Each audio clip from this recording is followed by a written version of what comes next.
అనేటువంటిది ఒక స్వచ్ఛందంగా ఈడీ ఆ రకంగా వ్యవహరించాల్సినటువంటి హక్కులు కలిగి ఉంటుంది.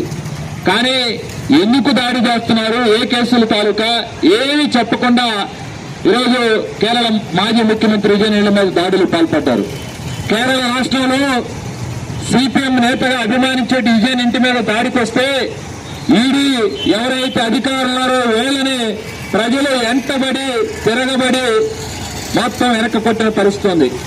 లేదు మొత్తం ఈడీ దాడులకు సంబంధించి ఏమైనా పట్టుకున్నారంటే ఉదయం నుంచి సాయంత్రం వరకు అనేక రకాలైనటువంటి చోట్ల దాడులు చేసి చివరికి ఏమీ జరగలేదు, ఏమీ అవినీతి లేదు అని చెప్పేసి లిఖితపూర్వకంగా కాగితం ఇచ్చే పరిస్థితి ఉంది. అంటే కారణం ఏంటి? కేరళలో విజయన్ ఇంటి మీద ఈడీ దాడులు చేస్తా ఉంటే ఎందుకు దాడులు చేస్తున్నారో చెప్పాలని చెప్పేసి సిపిఎం కేంద్ర కమిటీ నాయకత్వం ఢిల్లీలో ఈడీ ఆఫీస్ దగ్గర ఆందోళన నిర్వహిస్తే అక్కడ కూడా సమాధానం లేదు.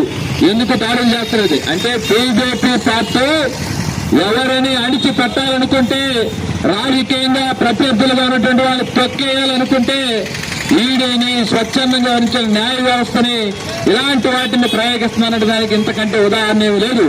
గతంలో మనం చూసాం, కొంతమంది నాయకులని ప్రజల కోసం ప్రశ్నిస్తున్నటువంటి కవులు కళాకారుల్ని అత్యంత దారుణంగా తీసుకెళ్లి జైలులో పెట్టారు, దేశపెట్టి జైలులో పెట్టారు. లేదు ఆమ్ ఆద్మీ నేత అరవింద్ కేజ్రీవాల్ లాంటి వాళ్ళని నిరాధారమైనటువంటి వాటిల్లో తీసుకెళ్లి లోపల పెట్టారు. లేదు ఇట్లాంటి అనేక రకాల ఘటనలు ఉన్నాయి.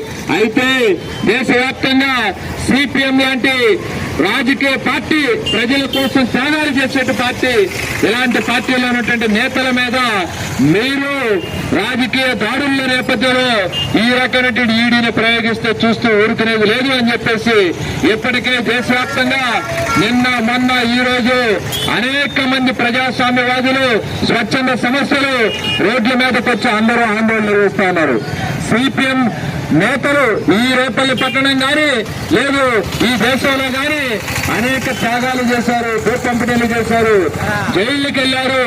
ఈ రోజు మనం చూస్తా ఉన్నాం, వేల కోట్ల రూపాయలు సంపాదన లక్ష్యంగా అవినీతి చేసి జైళ్ళకి వెళ్తున్న చరిత్ర ఈ ఈడీని ఉపయోగించి చేస్తున్నట్టు బీజేపీ నాయకుల చరిత్ర. భారతదేశ స్వతంత్రోద్యమంలో మమ్మల్ని వదిలిపెట్టండి, మేము ఈ స్వతంత్రోద్యమం కాదు బ్రిటిష్ వాళ్ళ కోసం పనిచేస్తామని చెప్పేసి సావర్కర్ లాంటి వాళ్ళు బ్రిటిష్ ప్రభుత్వం కాళ్లు పట్టుకున్న చరిత్ర బీజేపీ నాయకత్వాన్ని. వీళ్ళు ఈ రోజు ప్రజల కోసం పనిచేసేటువంటి కమ్యూనిస్టుల మీద మట్టి దల్లాలనుకుంటే కమ్యూనిస్టుల గురించి ప్రజల్లో చీలిక